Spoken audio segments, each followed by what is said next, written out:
Hi friends, welcome to our channel. ఈరోజు మనం discuss చేసుకోబోయే టాపిక్ ఏంటంటే ఆర్ఆర్బి రైల్వే రిక్రూట్మెంట్ బోర్డు నుంచి ఆర్పిఎఫ్ ఎగ్జామ్స్ అనేవి ప్రజెంట్ జరుగుతున్నాయి కాబట్టి ఆ ఎగ్జామ్లో అర్థమెటిక్ పాయింట్ ఆఫ్ వ్యూ నుంచి మోస్ట్ ఇంపార్టెంట్ మోడల్స్ ఏవైతే ఉన్నాయో ఆ మోడల్ నుంచి కొన్ని క్వశ్చన్స్ అనేవి మనం కలెక్ట్ చేసి వాటన్నిటిని కూడా ఇక్కడ వన్ బై వన్ మనం ఎక్స్ప్లెయిన్ చేసుకోవడం జరుగుతుంది. ఓకేనా? సో మీరు అందరూ కూడా వీడియోని ఫార్వర్డ్ చేయకుండా ప్రతి ఒక్క క్వశ్చన్ కనుక మీరు చూసారంటే ఎగ్జామ్ పాయింట్ ఆఫ్ వ్యూలో మీకు చాలా యూజ్ అవుతుంది అనేసి మేము ఇక్కడ చెప్పబోతున్నాం. ఓకేనా? సో ఫ్రెండ్స్, మనం లేట్ చేయకుండా మనం కంటెంట్లోకి వెళ్ళిపోదాం. ఫస్ట్ క్వశ్చన్ చూడండి. By selling A shirt for 285 A trader losses 5%. For what price should he cell the shirt so that he can make a profit of 5%. తెలుగులో కూడా చదువుతున్నాను చూడండి. సో ఆల్రెడీ ఇప్పుడు ఏంటంటే తెలుగులో కూడా రాయడానికి రీజన్ ఏంటంటే లాస్ట్ టైము మనము రీజనింగ్కి సంబంధించిన క్వశ్చన్స్ అన్నీ కూడా కొన్ని మోస్ట్ ఇంపార్టెంట్ క్వశ్చన్స్ అనేవి మనం ఎక్స్ప్లెయిన్ చేసాము. సో అందులో ఓన్లీ క్వశ్చన్స్ ఇంగ్లీష్లోనే ఇవ్వడం జరిగింది. ఎక్స్ప్లెనేషన్ తెలుగులో ఉంటుంది కానీ క్వశ్చన్స్ ఇంగ్లీష్లోనే ఇచ్చాము. సో చాలామంది కూడా మనకు కామెంట్స్లో తెలుగులో కూడా క్వశ్చన్స్ రాయండి సార్ అనేట్లు రిక్వెస్ట్ చేశారు. సో అందుకోసం తెలుగులో కూడా ఇక్కడ రాయడం జరిగింది. సో క్వశ్చన్ చూడండి తెలుగులో. ఒక షర్టును 255 రూపాయలకు అమ్మడం ద్వారా ఒక వ్యాపారి 5% నష్టపోతాడు. అతను 5% లాభం పొందేలా చొక్కాను ఏ ధరకు అమ్మాలి అనేసి మనకి ఇక్కడ క్వశ్చన్ అడిగారు ఫ్రెండ్స్. ఓకేనా? సో ఇక్కడ మీరు క్లియర్గా చూడండి. మీకు ఇక్కడ ఏమి ఇచ్చారు? 255 రూపాయలకు అమ్మడం వల్ల 5% నష్టపోతాడు. 5% నష్టపోతున్నాడు అంటే ఎంత శాతము వస్తుంది అతనికి? 95% వస్తుంది. అంటే 100% మొత్తం 100% రావట్లేదు, 95% మాత్రమే అతనికి వస్తుంది. సో 95% వచ్చినప్పుడు అతను ఎంతకు అమ్ముతున్నట్లు? 285 రూపాయలకు అమ్ముతున్నాడు. ఓకేనా? కానీ మనకి ఇక్కడ క్వశ్చన్ ఏమి అడిగారు? 5% లాభం పొందడానికి, అంటే మొత్తం 100% అనుకుంటే 100% కంటే ఇంకొక 5% ఎక్కువ లాభం రావాలి అన్నట్లు అంటున్నారు. కాబట్టి సో మనం 105%కి మనం ఇప్పుడు అమ్మాల్సి ఉంటుంది. సో 95%కి 285 రూపాయలు అయితే 105%కి ఎన్ని రూపాయలు వస్తుంది అన్నట్లు మనకి ఇక్కడ క్వశ్చన్ మార్క్ సేమ్ వచ్చేసింది కదా. సో ఇప్పుడు క్రాస్ మల్టిప్లికేషన్ కనుక మీరు ఇక్కడ చేసినట్లయితే ఇక్కడ క్లియర్గా చూడండి. 105 into 285 105 into 285 divided by 95 into question mark. So question mark రాసినా రాకపోయినా ఒకటే. సో 95. సో ఇక్కడ క్యాలిక్యులేషన్ కనుక మీరు ఇక్కడ చూసినట్లయితే 95 ఒకట్ల 95 మూడుల క్లియర్ కదా. సో 95 ఒకట్ల 95, 95 మూడుల 285 రూపాయలు 85. ఓకేనా? ఇక్కడ 105 ఇంటూ 3 ఉంది. సో 105 ఇంటూ 3 ఎంత అవుతుంది మనకు? 315 అవుతుంది. ఓకేనా? సో 315 అని మన ఆన్సర్ సెకండ్ ఆప్షన్లో మనకు ఆల్రెడీ ఉంది. సో 315 రూపాయలకు అతను అమ్మినట్లయితే మనకు 5% లాభం అనేది వస్తుంది. సెకండ్ క్వశ్చన్ కనుక మీరు ఇక్కడ చూసినట్లయితే, what is the difference between the simple and compound interest on 6400 for 2 years at 5% rate of interest? ఓకేనా? సో ఇక్కడ చూడండి, 5% చొప్పున 2 సంవత్సరాలకు 6400 రూపాయలపై సాధారణ మరియు చక్రవడ్డీ మధ్య తేడా ఏంటి అని అడిగారు. ఓకేనా? సో ఫ్రెండ్స్, ఆల్రెడీ మనకు ఇంతకుముందు మనం already simple interest compound interest topics చెప్పుకున్నప్పుడు ఆ రెండింటి మధ్య డిఫరెన్స్ ఎలా కనుక్కోవాలన్నప్పుడు చెప్పినప్పుడు ఒక ఫార్ములా అయితే మనం చెప్పాము. సో సింపుల్ ఇంట్రెస్ట్ చూడండి, సింపుల్ ఇంట్రెస్ట్కి కాంపౌండ్ ఇంట్రెస్ట్ మధ్య 2 yearsలో మనకు ఎంత డిఫరెన్స్ వస్తుందని తెలుసుకోవడానికి ఒక ఫార్ములా ఉంది. సో ఆ ఫార్ములా ఏంటి? PR² by 100². ఓకేనా?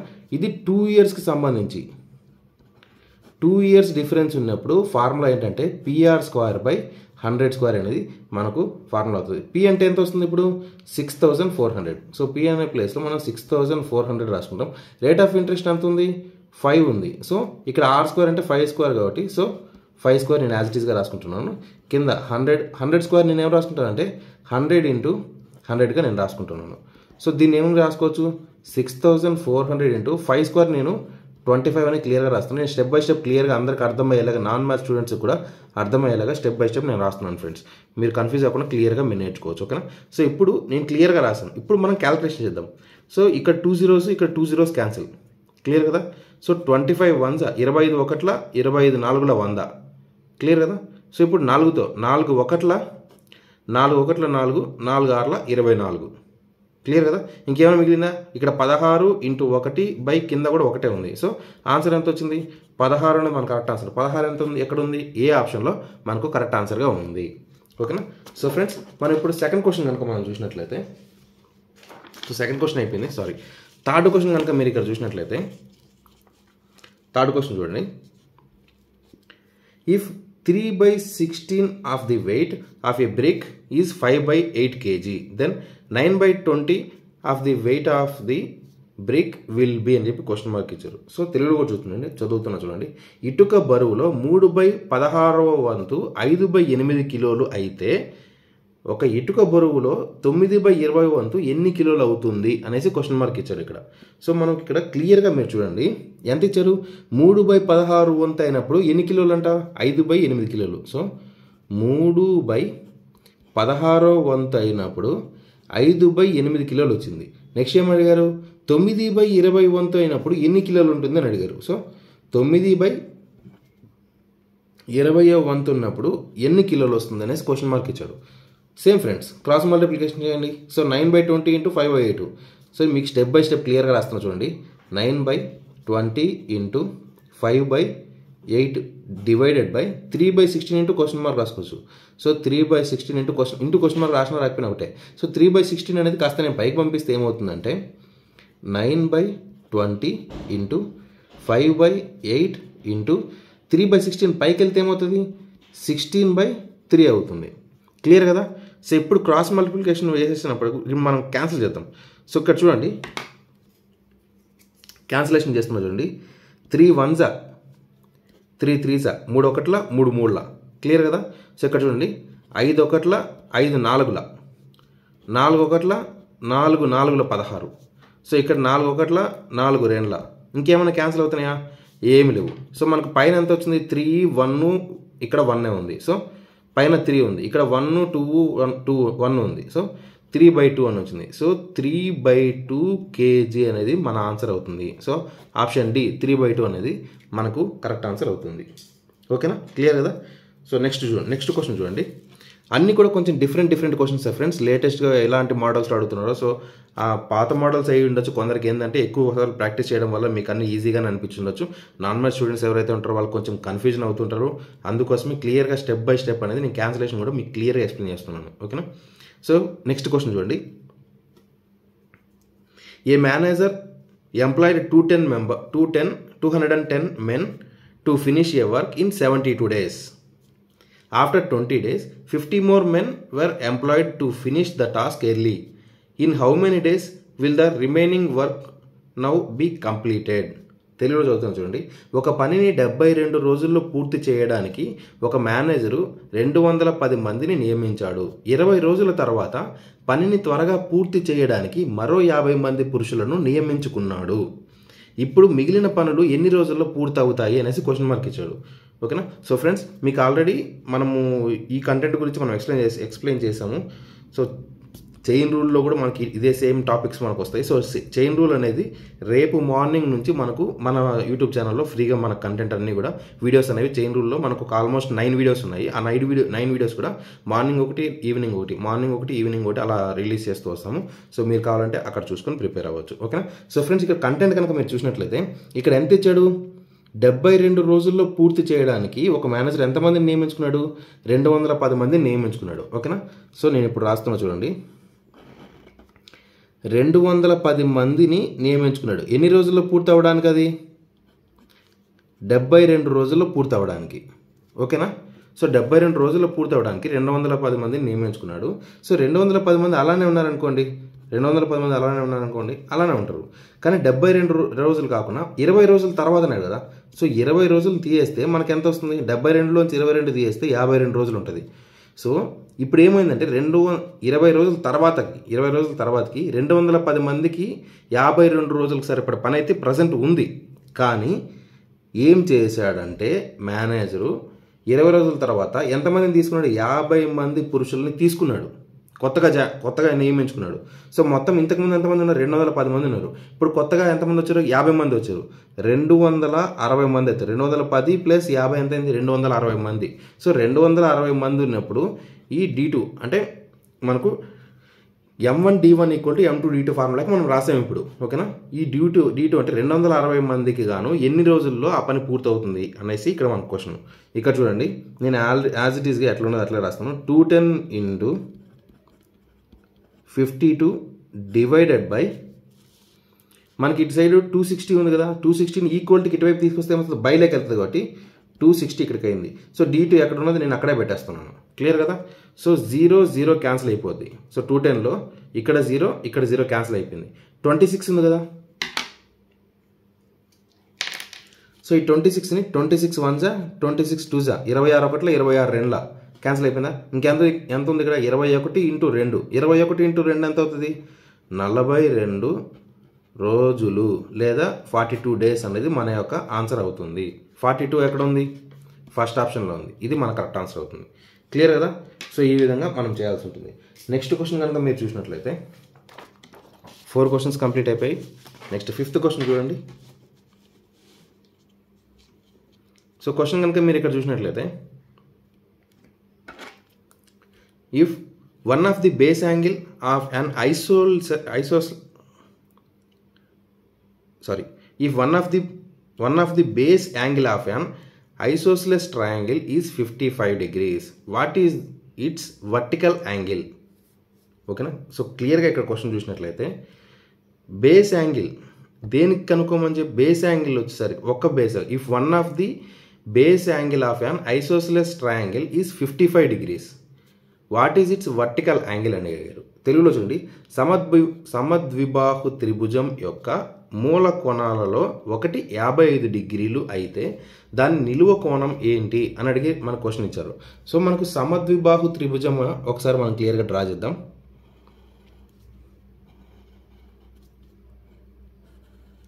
సమద్విబాహు త్రిభుజం అంటే ఈ విధంగా వస్తుంది. ఇక్కడ ఏ అనుకోండి, ఇక్కడ బి అనుకోండి, ఇక్కడ సి అనుకోండి. ఒక్క సైడ్ ఏదైతే యాంగిల్ ఉందో అది 55 degrees అని చెప్పారు. సో మనకి తెలిసిన పాయింట్ ఏంటంటే సమద్విబాహు త్రిభుజంలో ఇటువైపు ఒక సైడు ఏదైతే ఒక కోణం 55 డిగ్రీలు ఉంటుందో ఇంకొక కోణం కూడా 55 డిగ్రీలే ఉంటుంది. ఇవి రెండు కూడా సమానంగానే ఉంటాయి అనేసి మనకు ఆల్రెడీ తెలుసు. ఓకేనా? ఇప్పుడు ఈ థర్డ్ యాంగిల్ ఇప్పుడు మనం కనుక్కోమని చెప్పాడు, నిలువు కోణం అన్నాడు. సో ఇక్కడ ఉన్న కోణం గురించి మనకు అడిగాడు, ఇక్కడ ఏ యాంగిల్ వస్తుంది, ఎంత యాంగిల్ వస్తుంది అనేసి మనల్ని కనుక్కోమని చెప్పాడు. సో మొత్తం కూడా సమద్విబాహు త్రిభుజంలో మనకు ఎన్ని డిగ్రీలు ఉంటుంది? 180 degrees ఉంటుంది కంప్లీట్గా. 180 degreesలో మనకు ఆల్రెడీ ఎన్ని డిగ్రీస్ వచ్చేసి ఇక్కడ 55, ఇక్కడ 55 వచ్చేసింది. సో ఈ మూడు కలుపుకుంటే 180. ఇక్కడ ఏదైతే యాంగిల్ వస్తుందో, ఇక్కడ ఏదైతే యాంగిల్ వస్తుందో, ఇక్కడ ఏదైతే యాంగిల్ వస్తుందో, ఈ మూడు కలుపుకుంటే 180 degrees రావాలి. ఓకేనా? సో మనకు ఆల్రెడీ 2 డిగ్రీలు వచ్చేసాయి. ఒకటేంటి 55, ఇంకొకటి 55, మొత్తం కలుపుకుంటే ఎంత వచ్చింది? ఇక్కడ 110 వచ్చింది. సో మొత్తం 3 కలిపి 180 అయినప్పుడు, ఈ రెండింటి 180 అయినప్పుడు ఇవి 2 110 అయిపోయినాయి. సో 180లోంచి 110 తీసేస్తే మనకి ఎంత వస్తుంది? 70 degrees అనేది వస్తుంది. సో ఇక్కడ మనకు 70 degrees ఉంటుంది. సో 70 degrees అనేది మన ఆన్సర్ అవుతుంది. క్లియరా? సో ఈ విధంగా చూసుకోవాలి. నెక్స్ట్ క్వశ్చన్ చూడండి, 6th question. The ages of Suresh and Dinesh are in the ratio 4:3. If the difference between their age is 6, what is the age of Dinesh? Suresh మరియు దినేష్ వయసులు 4:3 నిష్పత్తిలో ఉన్నాయి. వారి వయసుల మధ్య వ్యత్యాసం 6 అయితే దినేష్ వయసు ఎంత అని అడిగారు. ఓకేనా? సో ఇక్కడ మన క్వశ్చన్ మళ్ళీ క్లియర్గా రాస్తున్నాం చూడండి. ఇక్కడ ఇది సురేష్, ఇది దినేష్ అనుకుంటే వాళ్ళిద్దరి మధ్య వయసుల నిష్పత్తి ఎలా ఉంది? 4:3లో ఉంది. సో 4:3 రేషియోలో ఉంది. ఓకేనా? సో 4:3 రేషియోలో ఉన్నప్పుడు అతను ఇక్కడ ఏమడిగాడు? ఇక్కడ క్లియర్గా మనకి ఇచ్చిందేంటి? వారిద్దరి వయసుల మధ్య వ్యత్యాసం, ఇద్దరి వయసుల మధ్య వ్యత్యాసం ఎంత ఇచ్చాడు? 6 years ఇచ్చాడు. సో ఇక్కడ చూడండి, సురేష్ది 4 భాగాలు అనుకుంటే దినేష్ది 3 భాగాలు అనుకుంటే మొత్తం ఎన్ని భాగాలు? 7 భాగాలు. కానీ ఇక్కడ ఏమడిగంటే వీళ్ళిద్దరి మధ్య వ్యత్యాసం అన్నాడు. సో ఇక్కడ 4 భాగాలు సురేష్కుంటే 3 భాగాలు దినేష్కుంది. సో వీళ్ళిద్దరి మధ్య వ్యత్యాసం ఎన్ని భాగాలు ఉంది? 1 భాగం ఉంది. 1 భాగానికి గాను 6 సంవత్సరాల తేడా అయితే క్వశ్చన్ ఏమడిగాడు? దినేష్ యొక్క వయసు ఎంత అని అడిగాడు. దినేష్కి ఎన్ని భాగాలు ఉంది? 3 భాగాలు ఉంది. సో 1 భాగానికి గాను 6 సంవత్సరాల వయసు అయినప్పుడు 3 భాగాలకి ఎంత వయసు ఉంటుంది అనేసి మనకు క్వశ్చన్ మార్క్ ఈ విధంగా కనుక్కోవాలి. సో క్రాస్ మల్టిప్లికేషన్ కనుక మీరు చేసినట్లయితే 3 × 6 / 1 into question mark. So question mark రాసిన రాకపోయినా ఒకటే. సో 3 6 ఎంత అవుతుంది? 18/1 అంటే 18 అవుతుంది. సో 18 సంవత్సరాలు అనేది మన యొక్క ఆన్సర్ అవుతుంది. దినేష్ యొక్క వయసు ఎంత అని అంటే 18 సంవత్సరాలు. ఒకవేళ ఇప్పుడు క్వశ్చన్ ఇక్కడితో క్లోజ్ అయిపోయింది. ఒకవేళ సురేష్ యొక్క వయసు కనుక్కోమని చెప్పారనుకోండి, అప్పుడు ఏ విధంగా చేస్తారు అంటే క్వశ్చన్ ఇక్కడితో అయిపోయింది, నేను మీకు ఎక్స్ట్రా చెప్తున్నాను. ఓకేనా? సో దినేష్ యొక్క వయసు 18 సంవత్సరాలు క్లియర్ వచ్చేసింది. కానీ ఒకవేళ క్వశ్చన్లో దినేష్ కాకుండా సురేష్ కనుక్కోమంటే అప్పుడు ఎంత వస్తుందో చెక్ చేద్దాం. సో సురేష్కి మధ్య వ్యత్యాసం ఎంత ఉంది? ఒక భాగం ఉంది. ఒక భాగం కాను 6 సంవత్సరాలు అన్నప్పుడు సురేష్కి ఎన్ని భాగాలు? 4 భాగాలు ఉన్నాయి. సో 4 భాగాలు కానీ క్వశ్చన్ మార్క్ ఎంత? ఇది క్వశ్చన్ మార్క్ అవుతుంది. సో ఇప్పుడు క్రాస్ మల్టిప్లికేషన్ చేయండి. 4 × 6 డివైడెడ్ బై 1 × క్వశ్చన్ మార్క్. 6 4 ఎంత అవుతుంది? 24 సంవత్సరాలు. సో సురేష్కి 24, దినేష్కి 18 సంవత్సరాలు. సో ఈ విధంగా ఉంటుంది. సో ఇలాగా మీరు ఆన్సర్ పాయింట్ ఆఫ్ వ్యూలో మనకి ఎగ్జామ్ పాయింట్ ఆఫ్ వ్యూలో ఎలా అయినా ఇవ్వచ్చు క్వశ్చన్ మార్క్. సో ఇప్పుడు నేను సురేష్ దినేష్ ఇచ్చాడు కానీ ఎగ్జామ్లో సురేష్ దినేష్ ఇవ్వకపోవచ్చు, పేర్లు మారవచ్చు, అండ్ ఈ రేషియోలు మారవచ్చు, ఈ ఏజ్ల మధ్య డిఫరెన్స్ మారవచ్చు, అండ్ ఇక్కడ దినేష్ది కాకుండా సురేష్ది కనుక్కోమనొచ్చు. So first person second person ఏదో ఇంకొక వేలో అడగచ్చు. క్వశ్చన్ అనేది డిఫరెంట్ కడుతుంది. కాకపోతే మనకేంటంటే మెయిన్ ఈ కాన్సెప్ట్ ఏదైతే ఉందో ఆ కాన్సెప్ట్ని ఫస్ట్ నేర్చుకోవాలి. ఓకేనా? కాన్సెప్ట్ని మనం నేర్చుకోవాల్సి ఉంటుంది. క్లియర్ కదా? సో నెక్స్ట్ క్వశ్చన్ చూద్దాం.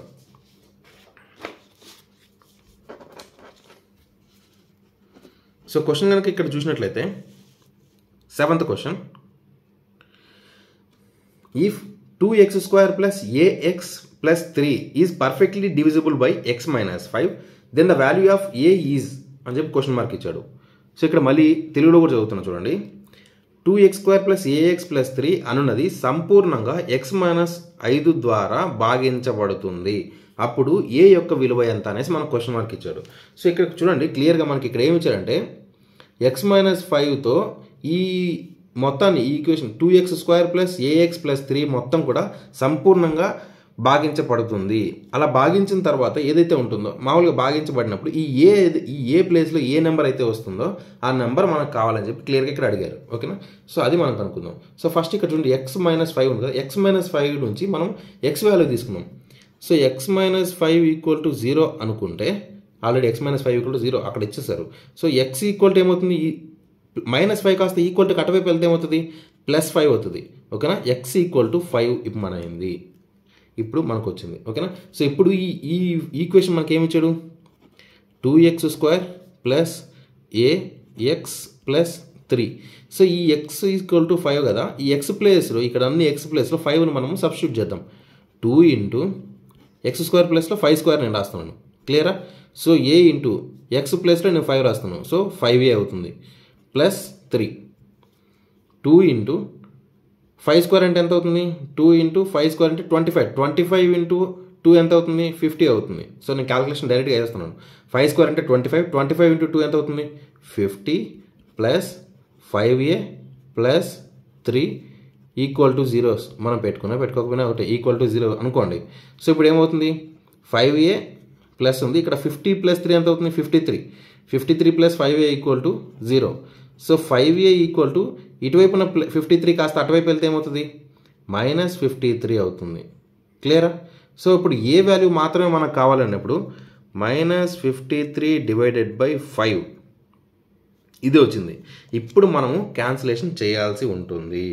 ఓకేనా? సో ఇప్పుడు మనం క్యాన్సిలేషన్ చేయాలి కాబట్టి 53ని 5తో మనము ఎగ్జాక్ట్గా మనం డివిజిబుల్ చేయాలి. సో డివిజిబుల్ చేస్తే మనకి ఎంత వస్తుంది?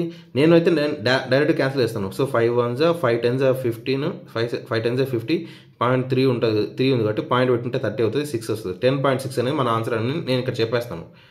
ఒకవేళ అంటే నాన్ మ్యాథ్స్ స్టూడెంట్స్ ఎవరైతే ఉంటారో ఈ 10.6 ఎలా చేశారా బాబు అని చాలామందికి డౌట్ రావచ్చు. అలాంటి వాళ్ళు ఏం చేస్తారంటే క్లియర్గా మనకు ఆల్రెడీ చిన్నప్పటి నుంచి మనం నేర్చుకుంటారు కదా. సో 53 అనేది ఇక్కడ మనం చేస్తే 10.6 కాదండి, ఇక్కడ మైనస్ ఉంది కాబట్టి -10.6. క్లియర్ కదా? సో ఇక్కడ చూడండి. సో 5 10s 50, 5 బదుల 50, ఇంకా 3 మిగిలింది. సో ఇక్కడ చుక్క పెట్టుకుంటే ఇక్కడ 0 పెట్టుకోవచ్చు. సో 5 6ల 30, శేషం ఎంత వచ్చింది? 0 వచ్చింది. సో ఈ విధంగా మీరు చేస్తారు కదా, చిన్నప్పటి నుంచి నేర్చుకుంటారు కదా. సో అలా చేసుకోవాలి. సో ఇక్కడ ఎంత వచ్చింది? 10.6 వచ్చింది. సో కానీ ఇక్కడ ఏంది? ఇక్కడ చూడండి -10.6 అనేది మన ఆన్సర్ అవుతుంది. ఓకేనా? 10.6 ఇక్కడ వచ్చేసింది. ఓకే. సో ఇది ఈ వాల్యూ ఏంది? మైనస్ కాబట్టి సో ఇది కూడా మైనస్ వాల్యూవే వస్తుంది. సో -10.6 ఎక్కడ ఉంది? ఫస్ట్ ఆప్షన్లో ఉంది. సో ఇది మన కరెక్ట్ ఆన్సర్ అవుతుంది. ఓకేనా? నెక్స్ట్ క్వశ్చన్ చూడండి. ట్రిగ్నోమెట్రీ నుంచి క్వశ్చన్స్ ఫ్రెండ్స్ ఇవి. So if sin x + cos x = √2 cos x then the value of cot x is equal to question mark ఇచ్చారు. So sin x plus cos x equal to √2 cos x అయితే cot x విలువ ఎంత అని అడిగారు. మీకు already trigonometry videos almost మన ఛానల్లో 14 videos ఉంటాయి ఫ్రెండ్స్. ఒకవేళ మీరు చూడాలనుకుంటే కింద డిస్క్రిప్షన్లో ట్రిగ్నోమెట్రీ అని ఒక ప్లేలిస్ట్ది లింక్ ఇచ్చి ఉంటాను. సో అక్కడికి వెళ్ళి మీరు ట్రిగ్నోమెట్రీ టాపిక్స్ మొత్తం కూడా మీరు క్లియర్గా చూడవచ్చు. ఓకేనా? సో ఎటువంటి కన్ఫ్యూజన్ లేకుండా మీకు క్లియర్గా అర్థమవుతుంది. నాన్ మ్యాథ్స్ స్టూడెంట్స్ కూడా చాలా క్లియర్గా అర్థమయ్యేలాగా మేము ఎక్స్ప్లెయిన్ చేస్తాం. ఓకేనా? సో ఇక్కడ చూడండి, ఫస్ట్ మనకి ఇక్కడ ఏమి ఇచ్చారు ఈక్వేషన్, ఇక్కడ sin x plus cos x equal to √2 cos x ఇచ్చాడు. అప్పుడు నేనేం చేస్తాను అంటే ఇక్కడ ఉన్న cos x ఏదైతే ఉందో ఇటువైపు అన్నిటికి కూడా నేను ఇటువైపు పంపిస్తాను. అప్పుడు ఏమవుతుంది, sin x divided by cos x plus cos x divided by cos x equal to √2. ఈ cos xని ఇటువైపు పంపించాను. సో అప్పుడు రెండింటికి కూడా సమానంగా పంచాను.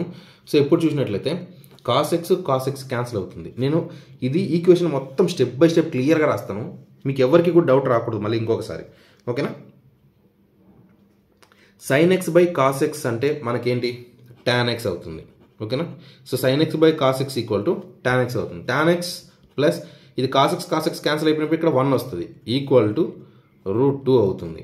సో జస్ట్ ఇప్పుడు tan x ఈక్వల్ టు మనకేమవుతుంది, ఈ 1 కాస్త అటువైపు వెళ్ళిందంటో √2 -1 అవుతుంది. ఎందుకంటే ఇక్కడ +1 ఉంది కదా, ఈక్వల్ టు అటువైపు వెళ్ళినప్పుడు -1 అవుతుంది. ఓకేనా?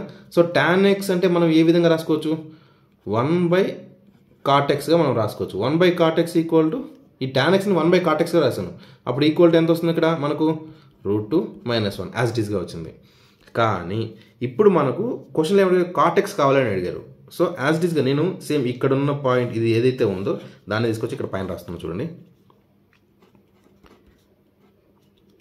1/cot x ఈక్వల్ టు √2 -1 ఇచ్చాడు. ఓకేనా? అప్పుడు cot x ఈక్వల్ టు ఎంత అవుతుంది, ఇది 1/cot x కాస్త cot x అయినప్పుడు ఇది √2 -1 కాస్త 1/√2గా √2 -1గా మారిపోతుంది. √2 -1 కాస్త 1/√2 -1గా మారిపోతుంది.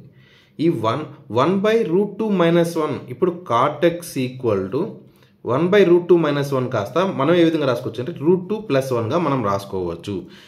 ఓకేనా? ఇది మన ఆన్సరు. సో చాలా మందికి ఇప్పుడు వచ్చే డౌట్ ఏంటంటే 1/√2 -1 అనేది √2 + 1గా ఎలా వచ్చింది, ఇది ఆన్సర్ ఇక్కడితో అయిపోయింది. కాకపోతే ఇది ఎలా వచ్చింది అనేది మనం ఇప్పుడు కనుక్కుందాం. ఓకేనా? సో ఫర్ ఎగ్జాంపుల్ ఇక్కడ చూడండి, 1/√2 -1 ఉంది కదా. సో దీన్ని నేనేం చేస్తున్నానంటే మామూలుగా క్యాలిక్యులేషన్ ప్రకారం మనం ఏ విధంగా వెళ్తాము అని అంటే √2 + 1 డివైడెడ్ బై √2 + 1గా మనం ఇక్కడ చేస్తాము. అప్పుడేమవుతుంది, ఇక్కడ డివైడెడ్ బైలో కింద చూడండి బేస్లో √2 - 1 √2 + 1 ఉంది. సో ఇక్కడ మనకు కనుక మీరు చూసారంటే ఇది a - b a + b అంటే ఇంటూనే ఉంది, ఇక్కడ ఇంటూలోనే ఉంది కాబట్టి a - b into a + b ఫార్ములాలో ఉంది. a - b into a + b formula ఏమవుతుంది, ఇక్కడ రాస్తున్నాం చూడండి, a - b into a + b formula ఏమవుతుంది, a² - b² అవుతుంది. సో అప్పుడు ఏమంటుంది, a అంటే √2 b అంటే 1, a అంటే √2 b అంటే 1. So a - b into a + b ఫార్ములాలో ఉంది కాబట్టి సో ఈ ఫార్ములాలో కనుక మనం ఇది చేసాం అనుకోండి, అప్పుడు ఏమవుతుంది, √2 a² అంటే ఏమవుతుంది, √2 హోల్ స్క్వేర్ -b² అంటే ఎంత, 1² కాబట్టి 1² రాస్తాను.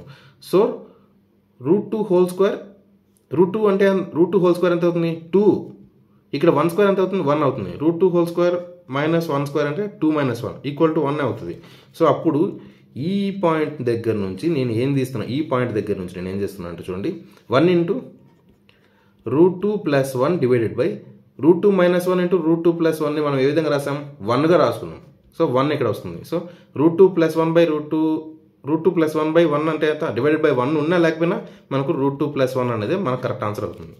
అదే ఆన్సర్ని నేను ఇక్కడ రాశాను. సో మీకు ఇది క్లియర్గా అర్థం అవ్వాలంటే మీరు ట్రిగ్నోమెట్రీ వీడియోస్ మీకు కన్ఫామ్గా మీకు అర్థం అవ్వాలి. సో కింద డిస్క్రిప్షన్లో లింక్ ఇస్తాను. సో అన్నీ కూడా ఫ్రీ కంటెంట్ ఫ్రెండ్స్, మీరు వెళ్ళి ఫ్రీగా చూసుకోవచ్చు. ఓకేనా? సో మనకు √2 + 1 అనేది మన ఆన్సర్ అవుతుంది. ఓకే కదా? సో నెక్స్ట్ క్వశ్చన్ మనం చూద్దాం. ఇక్కడ మీకు ఆప్షన్స్ ఇవ్వడం మర్చిపోయాను ఇందాక, సో అందుకే అందులో √2 + 1 అని క్లియర్గా చెప్పేస్తాను. సో నెక్స్ట్ క్వశ్చన్ చూడండి, ఇక్కడ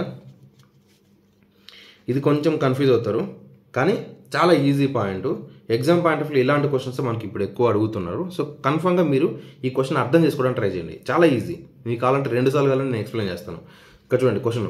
ఏ circular park has diameter 120 meters. A 6 meter wide road runs all around the park. What is the area of the road? తెలుగులో అవుతుంది చూడండి. వృత్తాకార ఉద్యానవనం వ్యాసం వచ్చేసరికి 120 మీటర్లు. పార్కు చుట్టూ, అంటే ఉద్యానవనం అన్నా పార్క్ అన్నా రెండు ఒకటే, ఓకేనా. పార్కు చుట్టూ 6 మీటర్ల వెడల్పు గల రహదారి ఉంది. అయితే రహదారి విస్తీర్ణం ఎంత అని అడిగారు. సో మీకు ఫస్ట్ క్వశ్చన్ అర్థం అవ్వాలి. సో నేను క్వశ్చన్ని మీకు ఎక్స్ప్లెయిన్ చేయడానికి ట్రై చేస్తాను. ఫస్ట్ క్వశ్చన్ని ఎక్స్ప్లెయిన్ చేయడానికి ట్రై చేస్తాను, ఆన్సర్ వద్దు. ఫస్ట్ క్వశ్చన్ ఎక్స్ప్లెయిన్ చేయాలి, క్వశ్చన్ మనం అర్థం చేసుకోవాలి, ఓకేనా. సో ఇక్కడ చూడండి, వృత్తాకార ఉద్యానవనం వ్యాసం 120 మీటర్లు. వృత్తాకార ఉద్యానవనం అన్న పార్క్ అన్న రెండు ఒకటే కాబట్టి వృత్తాకారం అంటే ఒక సర్కిల్. సో ఒక సర్కిల్ లాంటి పార్క్ ఉంది అనుకోండి, ఇదే పార్క్ అనుకోండి. సో ఈ పార్క్ మొత్తం, ఈ డయామీటర్ ఏదైతే వ్యాసం మొత్తం ఉందో 120 మీటర్లు ఉంది. సో వ్యాసం 120 మీటర్లు ఉన్నప్పుడు నేను క్లియర్గా రాస్తాను చూడండి. వ్యాసం 120 మీటర్లు ఉన్నప్పుడు ఇక్కడ నుంచి సెంటర్ నుంచి ఇది మాత్రం ఏమవుతుంది, రేడియస్ అవుతుంది. ఇది రేడియస్ ఎంత అవుతుంది మనకు, 60 మీటర్లు అవుతుంది. క్లియర్ కదా. ఈ సెంటర్ నుంచి ఇది ఒక 60 మీటర్లు, ఇది ఒక 60 మీటర్లు కాబట్టి మొత్తం కలిపితే 120 మీటర్లు వచ్చేసిందా. ఇది రేడియస్ అంటారు, మొత్తం కలిపితే వ్యాసం. ఇప్పుడు ఈ సర్కిల్, ఈ పార్కు చుట్టూ కూడా చూడండి, పార్కు చుట్టూ కూడా 6 మీటర్లు వెడల్పు గల రహదారి ఉంది. సో పార్కు చుట్టూ కూడా 6 మీటర్ల వెడల్పు గల రహదారి ఉంది. సో ఫ్రెండ్స్ నేను అందాజుతో గీస్తున్నాను చూడండి. ఇక్కడ నుంచి ఇక్కడ వరకు ఏదైతే వెడల్పు ఉందో అది 6 మీటర్స్ ఉంది ఫ్రెండ్స్. అంటే అన్ని సైడ్లు అదే ఉంటుంది, 6 మీటర్స్ ఉంటుంది. సో కావాలంటే ఇక్కడ చూడండి, ఇక్కడ నుంచి ఇక్కడ వరకు మాత్రమే 6 మీటర్స్, లేదా ఇక్కడ నుంచి ఇక్కడ వరకు మాత్రమే ఇది 6 మీటర్స్ ఉంటుంది. సో యాజ్ ఇట్ ఈస్ మీకు క్లియర్గా అర్థం అవ్వడం కోసం నేను ఇలా రాశాను, ఓకేనా. అంటే ఒక చోట రాసిన అర్థమైపోతుంది. కాకపోతే నేను మొత్తం ఈ పార్కు చుట్టూ ఏదైతే ఇది రోడ్ అనుకోండి, ఈ రోడ్ ఏదైతే ఉందో రహదారి అది 6 మీటర్స్ వెడల్పుతో ఉంది. ఇప్పుడు మనకి ఏమడిగారంటే ఈ సర్కిల్, చిన్న సర్కిల్ ఉంది కదా, ఈ చిన్న సర్కిల్ ఏదైతే ఉందో ఆ చిన్న సర్కిల్తో మనకు సంబంధం లేకుండా బయట ఉన్న పెద్ద సర్కిల్, ఇక్కడ చూడండి ఈ 6 మీటర్ వెడల్పు ఉంది కదా, ఆ 6 మీటర్ వెడల్పులో ఉన్న ప్లేస్ ఏదైతే ఉందో ఆ మొత్తం ప్లేస్ను కూడా మనకు ఎంత విస్తీర్ణం ఉంది అనేసి ఏరియా కనుక్కోమని చెప్పారు, ఓకేనా. ఏరియా కనుక్కోమని చెప్పారు. సో ఫర్ ఎగ్జాంపుల్ నార్మల్ ఇక్కడ చూడండి, ఇక్కడ 6 మీటర్స్ కదా. ఒకవేళ ఈ సర్కిల్, ఈ సెంటర్ పాయింట్ నుంచి చూస్తే ఇక్కడ నుంచి ఇక్కడ వరకు రేడియస్, ఇక్కడ నుంచి ఇక్కడ వరకు 60 మీటర్స్ అవుతుంది, ఇక్కడ నుంచి ఇక్కడ వరకు 6 మీటర్స్ అవుతుంది. సో మొత్తం ఇక్కడ నుంచి ఇక్కడ వరకు ఎంత అవుతుంది, 66 మీటర్స్ అవుతుంది. క్లియరా, మీకు అందరికి అర్థమైంది అనుకుంటున్నాను. సో ఈ పాయింట్ నుంచి, ఈ సెంటర్ పాయింట్ నుంచి ఈ చిన్న సర్కిల్లో ఎటు సైడ్కి లైన్ గీసినా సరే 60 మీటర్స్ ఉంటుంది సెంటర్ నుంచి. ఈ చిన్న సర్కిల్ నుంచి పెద్ద సర్కిల్కి మధ్య డిఫరెన్స్ ఇక్కడ ఎంత ఉంది, ఇక్కడ ఎంత స్పేస్ ఉంది, 6 మీటర్స్ వెడల్పైన రోడ్డు ఉంది. సో 60 + 6 మీటర్స్ = 66 మీటర్స్ అవుతుంది, ఓకేనా. సో ఇప్పుడు మనం ఏం చేద్దామంటే, సో మొత్తం ఇది పెద్ద సర్కిల్ కదా, పెద్ద సర్కిల్కి మొత్తం అంటే ఈ లోపల ఉన్న మొత్తం ప్లేస్ని మనం క్యాల్కులేట్ చేద్దాం, ఏరియాని. ఆ తర్వాత మళ్ళీ చిన్న ప్లేస్లో ఉన్న ఏరియాని మనం క్యాల్కులేట్ చేద్దాం. సో పెద్ద సర్కిల్లో ఉన్న ఏరియాలో నుంచి చిన్న సర్కిల్లో ఉన్న ఏరియాని తీసేసామనుకోండి, ఇంకా మిగిలింది ఏమిటి, పెద్ద సర్కిల్లో ఉన్న ఏరియా మాత్రమే వస్తుంది. సో అప్పుడు మనకు ఆన్సర్ అనేది వస్తుంది. సో పెద్ద సర్కిల్ యొక్క ఏరియా మొత్తం కావాలంటే, పెద్ద సర్కిల్ మొత్తం ఏరియా అంటే ఈ 6 మీటర్స్ వస్తుంది, లోపల ఉన్నది కూడా మొత్తం అంతా కలిపి వస్తుంది. దాని యొక్క ఫార్ములా ఏంటి, πr². సో πr² అంటే r అంటే ఎంత వచ్చింది, ఇక్కడ రేడియస్ ఇక్కడ నుంచి ఇక్కడికి 66 మీటర్స్. సో πr66² మైనస్ ఎందుకు చేస్తున్నంటే ఈ లోపల ఉన్నది తీసేయాలి కాబట్టి. సో ఈ చిన్న సర్కిల్ యొక్క ఏరియా కనుక్కోవాలంటే ఎంత వస్తుంది, πr². సో πr² అంటే ఇక్కడ ఎంత ఉంది, లోపల 60 మీటర్స్ ఉంది కాబట్టి 60², ఓకేనా. ఈ రెండింటిలోంచి పై నేను కామన్ తీస్తున్నాను. కామన్ తీస్తే మనకేముంది, 66² - 60² వచ్చిందా. పైన మాత్రం నేను కామన్గా బయటికి తీసేసాను, మిగిలిన రెండింటిని కూడా యాజ్ ఇట్ ఈస్గా రాశాను. ఇప్పుడు కనుక మీరు ఇక్కడ చూసినట్లయితే ఇది ఒక ఫార్ములా లాగుంది, a² - b² ఫార్ములాలో ఉంది. a² - b² మనకు ఫార్ములా ఏంటి, a + b × a - b. Clear కదా, మీకు క్లియర్ కదా. a² - b² ఫార్ములా ఏంటి, a + b × a - b, ఓకేనా. సో ఇది మన యొక్క ఫార్ములా. ఈ ఫార్ములాలోకి దీన్ని సబ్స్టిట్యూట్ చేద్దాం. సో పై ఇంటూ ఏ ప్లస్, ఇది ఏ అంటే ఏముంది ఇక్కడ 66, బి అంటే 60 ఉంది. 60 ప్లస్ 66 ప్లస్ ఇప్పుడు ఏ ప్లస్ బి కావాలి కాబట్టి 66 ప్లస్ 60 అంటే ఎంత అవుతుంది? 126 అవుతుంది. ఇంటూ ఏ మైనస్ బి, 66లోంచి 60 తీయేస్తే 6 వస్తుంది. క్లియర్ కదా? ఇప్పుడు ఆల్రెడీ పై అంటే మనకు ఆల్రెడీ తెలుసు 22/7. క్వశ్చన్లు కూడా ఆల్రెడీ ఇచ్చారు 22/7 అని. 22/7 ఇంటూ 126 ఇంటూ 6. క్లియర్ కదా? ఇప్పుడు క్యాల్కులేషన్ చేద్దాం. సో 7తో 7 1 జా 7. సో ఈ 7తో కనుక మీరు ఇక్కడ దీన్ని క్యాన్సిల్ చేశారనుకోండి, 7 1 జా 7, ఇంకెంత మిగులుతుంది? 5 6, 7 8 జా 56. క్లియర్ కదా? వచ్చేసింది. ఇప్పుడు మనకి క్యాన్సిల్ చేయడానికి ఏం లేదు. 22, నేను మళ్ళీ ఇక్కడ కింద రాస్తున్నాను, 22 ఇంటూ 18 ఇంటూ 6. దీనికి ఆన్సర్ ఎంత అనేసి మీరు క్యాలిక్యులేట్ చేసుకోవడానికి మీకు కనీసం అంటే ఒక 5-6 నిమిషాలు పడుతుంది. అన్ని నిమిషాలు అవసరం లేదు. మనకేంటి ఇక్కడ ఆప్షన్స్ అన్నీ మనకు క్లియర్గా ఉన్నాయి. సో మనకు ఆ క్వశ్చన్ ఇక్కడ మనకు వచ్చింది కూడా వచ్చేసింది. సో ఇప్పుడు మనం ఏంటంటే ఇవన్నీ క్యాలిక్యులేషన్ చేయడానికి మనకు 5 నిమిషాలు టైం తీసుకోవాల్సినంత అవసరం లేదు. చూడండి, లాస్ట్ డిజిట్స్ మాత్రం నేను క్యాలిక్యులేట్ చేస్తాను. సో 2 8 ఎంత అవుతుంది? 16 అవుతుంది. లాస్ట్ డిజిట్ ఈ 6 ఎంత అవుతుంది? 6 36 అవుతుంది. లాస్ట్ డిజిట్ అంటే లాస్ట్లో మీరు ఎన్నిసార్లు క్యాలిక్యులేట్ చేసినా సరే లాస్ట్లో మొత్తం అంతా క్యాలిక్యులేషన్లో కూడా లాస్ట్లో 6 అనేది రావాలి. 6 అనేది ఎక్కడ ఉంది? ఇక్కడ లాస్ట్లో 3 ఉంది, ఇక్కడ 4 ఉంది, ఇక్కడ 7 ఉంది, ఇక్కడ 6 ఉంది. సో ఇది మన ఆన్సర్ అయిపోతుంది. కావాలంటే మీరు క్యాలిక్యులేషన్ చేసుకోండి. 2376 మీటర్ స్క్వేర్. సో లాస్ట్లో నేను ఇక్కడ 6 వచ్చింది కాబట్టి 6 మీటర్ స్క్వేర్ అనేసి నేను ఇక్కడ రాస్తున్నాను. సో మీరు ఎంత క్యాలిక్యులేట్ చేసినా సరే 2376 వస్తుంది. కావాలంటే మీరు క్యాలిక్యులేషన్ చేసుకొని కింద కామెంట్ బాక్స్లో కామెంట్ చేయండి కరెక్ట్ రాంగ్ అనేది. ఓకేనా? సో నెక్స్ట్ క్వశ్చన్ చూడండి. ఇక్కడ ఈ క్వశ్చన్ చూసినట్లయితే, if a radius of a circle becomes 19 times of itself, then the new circumference will be what times of the actual circumference. So ఇక్కడ question తెలుగులో కూడా చూడండి. ఒక వృత్తం యొక్క వ్యాసార్థం దానికంటే 19 రెట్లు అయినట్లయితే 19 రెట్లు అయినట్లయితే కొత్త చుట్టుకొలత ఎన్ని రెట్లు అవుతుంది అనేసి క్వశ్చన్ ఇచ్చారు. ఓకేనా? సో ఫ్రెండ్స్, ఇప్పుడు వ్యాసార్థం అనేది నార్మల్గా ఎంత ఉంటుంది? వ్యాసార్థం అంటే మనం నార్మల్గా ఏ లెటర్తో తీసుకుంటాం? సో ఆల్రెడీ ఇంతకు ముందు క్వశ్చన్లో కూడా మనం క్లియర్గా తెలుసుకున్నాం కదా. ఇక్కడ చూడండి, ఇది మొత్తం వ్యాసం 160 మీటర్లు అయితే వ్యాసార్థం మాత్రమే మనం 60 అని తీసుకున్నాం. దాన్ని ఏ విధంగా సూచించాం? స్మాల్ ఆర్డర్గా సూచించాం. సో సేమ్ యాజ్ ఇట్ ఈస్గా కూడా ఇక్కడ కూడా నేను నార్మల్గా చూస్తున్నాను. వ్యాసార్థం అంటే ఎంత? 6. ఓకేనా? అది ఏ విధంగా మారింది? 19 times 19 రెట్లు అయిపోయింది. 19 రెట్లు అయిందంటే 19R మారింది. సో ఇప్పుడు మనకేం అడుగుతుందంటే సర్కంఫరెన్స్ అన్నప్పుడు సర్కంఫరెన్స్ అంటే మనకు ఉన్నది ఏంటి? సర్కంఫరెన్స్ అంటే ఎంత? 2πr. సో యాక్చువల్గా 2πr, r ప్లస్లో r రాసుకున్నాం. ఇప్పుడు ఇక్కడ ఏమవుతుంది? ఇది కూడా 2πr. 2πr ప్లస్లో నేను ఎంత రాసుకోవాలి? 19R రాసుకోవాలి. 19R. ఇప్పుడు చూడండి, 2 క్యాన్సిల్, పై క్యాన్సిల్, 6 క్యాన్సిల్, ఇంకెంత మిగిలింది? ఇక్కడ 1 ఉంది, ఇక్కడ 19 ఉంది. సో ఈ వ్యాసార్థం ఎంతైతే మన వ్యాసార్థం 19 రెట్లు పెరిగినప్పుడు సర్కంఫరెన్స్ కూడా 19 రెట్లే పెరుగుతుంది. సో ఆన్సర్ ఎంత ఉంది? 19 ఉంది. సో 19 అనేది మన ఆన్సర్ అవుతుంది. Option B. క్లియర్ కదా? నెక్స్ట్ క్వశ్చన్ చూడండి.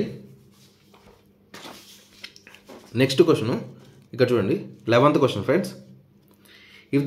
If the radius of a circle becomes 10 times, 10 రెట్లు పెరిగింది, then new circumference will be what times of its actual. Telugu చూడండి, ఒక వృత్తం యొక్క వ్యాసార్థం 10 రెట్లు అయితే కొత్త చుట్టుకొలత ఎన్ని రెట్లు అవుతుంది అనేసి క్వశ్చన్ మార్క్ ఇచ్చారు. ఆప్షన్స్ చూడండి, 9 8 11 10. మీరు ఈ క్వశ్చన్కి ఆన్సర్ ట్రై చేయండి. మీకు ఏదైతే ఆన్సర్ వస్తుందో కింద కామెంట్ బాక్స్లో కామెంట్ చేయండి. అది కరెక్టా రాంగ్ అనేది మీకు కామెంట్స్లో ఎక్స్ప్లెయిన్ చేస్తాం. అండ్ అదేవిధంగా నెక్స్ట్ వీడియో ఏదైతే ఎక్స్ప్లెయిన్ చేస్తామో ఆ వీడియోలో ఫస్ట్ ఈ క్వశ్చన్ ఎక్స్ప్లెయిన్ చేసిన తర్వాత నెక్స్ట్ కంటిన్యూషన్ మనం చేస్తాం. ఓకేనా? సో ఫ్రెండ్స్, మీకు కనుక ఈ వీడియో నచ్చినట్లయితే లైక్ చేయండి, కామెంట్ చేయండి, సబ్స్క్రైబ్ చేయండి. ఇంకేదైనా డౌట్స్ ఉంటే కింద కామెంట్ బాక్స్లో కామెంట్ చేయండి. విత్ ఇన్ 24 hours మేము మీకు రియాక్ట్ అయ్యి ఎగ్జాక్ట్ సొల్యూషన్ అనేది మేము మీకు పాస్ చేస్తాం. ఓకేనా? Thank you friends. Thanks for watching this video.